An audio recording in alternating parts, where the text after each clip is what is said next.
D24 news కి స్వాగతం. కాకినాడ జిల్లా జగ్గంపేట పాత పోలీస్ స్టేషన్ ఆవరణంలో సోమవారం నియోజకవర్గంలోని 356 మంది దివ్యాంగులకు ఉపకరణాలు పంపిణీ చేశారు. కేంద్ర రాష్ట్ర ప్రభుత్వాలు ఎలింకో సంస్థ ఆధ్వర్యంలో ఆగస్టులో నిర్వహించిన దివ్యాంగుల ఉపకరణాలు గుర్తింపు శిబిరంలో పలువురిని గుర్తించారు. ఈ మేరకు వారికి ఉపకరణాలను ఎమ్మెల్యే జ్యోతుల నెహ్రూ చేతుల మీదుగా అందించారు. ఈ కార్యక్రమంలో 4 మండలాల సర్పంచులు, ఎంపీటీసీలు, ఎన్డీఏ కూటమి నాయకులు, కార్యకర్తలు, ఎలింకో సంస్థ ప్రతినిధులు, అధికారులు పాల్గొన్నారు. అవకాశం ఉంది అని చెప్పి నాకు తెలియజేసినటువంటి మొట్టమొదటి వ్యక్తి మన వికాసారెడ్డి గారు.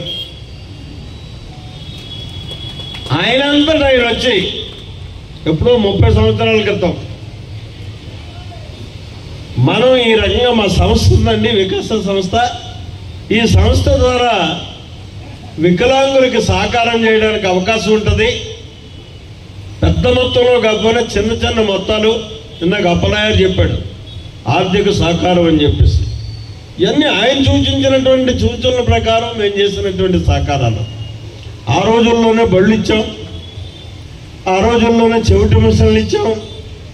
ఇలా అన్ని రకాలుగానే కూడా చేసుకుంటా వీలున్నంత వరకు ఆ సంస్థ యొక్క స్థాయిని మించి నాకు సహకారం చేశారు. ఇక్కడ మళ్ళీ ఇవాళ కూడా ఇందాక చెప్తున్నాను, దీంతో ఆగిపోకండి, మమ్మల్ని కూడా ఉపయోగించుకోండి,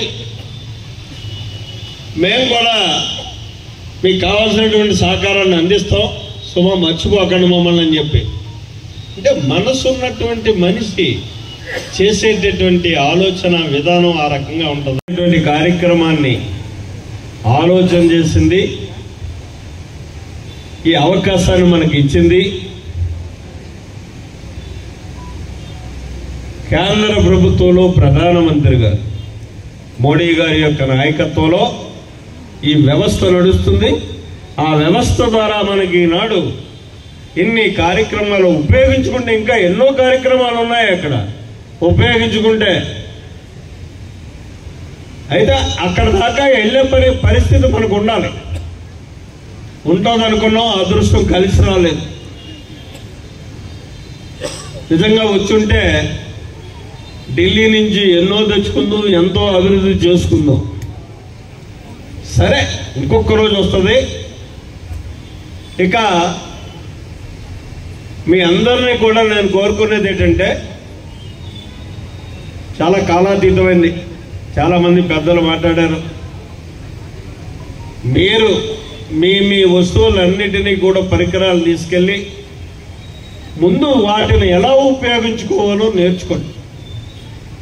ఒకట్లాగా పాడు చేసి ఇది సక్రమంగా పనిచేయట్లేదు, ఇదేదో డూప్లికేట్ ఇచ్చేశారు అనేటటువంటి విధానం కాకుండా, ఇక్కడి నుంచి వెళ్ళేటప్పుడే మీరు పూర్తిగా నేర్చుకుని ఈ బళ్ళు తీసుకెళ్లేటటువంటి పరిస్థితి చేసుకోవాలి.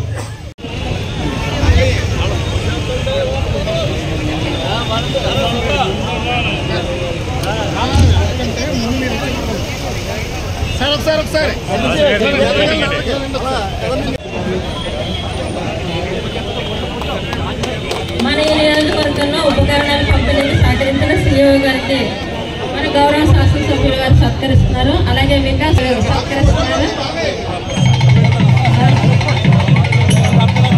అలాగే అలింకా కంపెనీ రిప్రజెంటేటివ్స్ కూడా సత్కరిస్తున్నారు.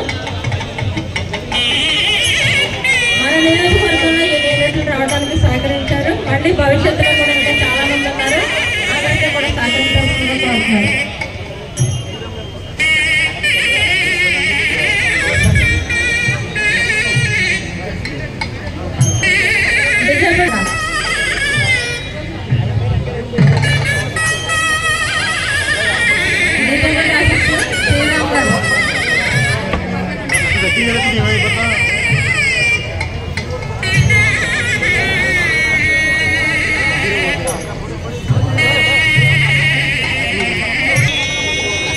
నియోజకవర్గంలో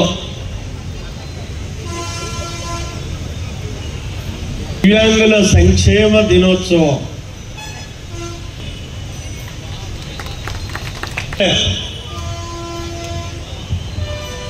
ఏడీ రిజర్వుల్ అప్పుడు నారాయణమూర్తి గారు, ఇప్పుడు లక్ష్మణరావు గారు, వీళ్ళిద్దరూ చాలా క్లోజ్ ఫ్రెండ్స్. నారాయణమూర్తి గారు వచ్చి మనకి ఎలాంటి అవకాశం ఉందండి, దీన్ని ఒక్కసారి మీరు కలెక్టర్ గారితో మాట్లాడితే మనం అందరికీ సాయం చేయొచ్చు అని చెప్పారు.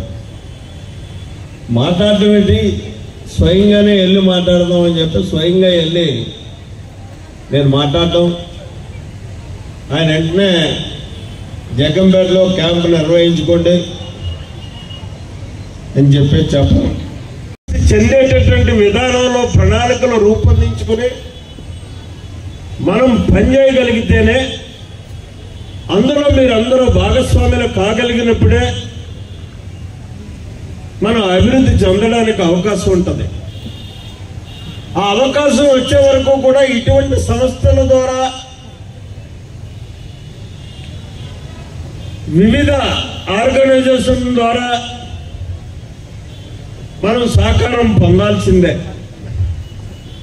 అందుకోసమే ఈ ఎలెంకో సంస్థను నేను ప్రత్యేకంగా కోరుతున్నాను. ఇక్కడ ఉన్నటువంటి 355 మందే కాదు సార్,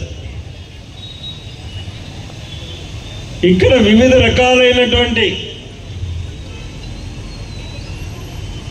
దివ్యాంగులు, ప్రస్తుతానికి నేను దివ్యాంగులని అనదలుచుకున్నాం, మీ అందరికీ అర్థం అవ్వాలి కాబట్టి ఇంకొక 2 ఉంటారు. వాళ్ళందరికీ కూడా సహకారం చేయాల్సినటువంటి బాధ్యత మీరు తీసుకోవాలి. ఎందుకంటే మీరు ప్రత్యేకించి ఈ సంస్థ వారిని కానీ మన ఏడీ రిజర్వ్లు కానీ ప్రత్యేకంగా మీరున్న టైంలోనే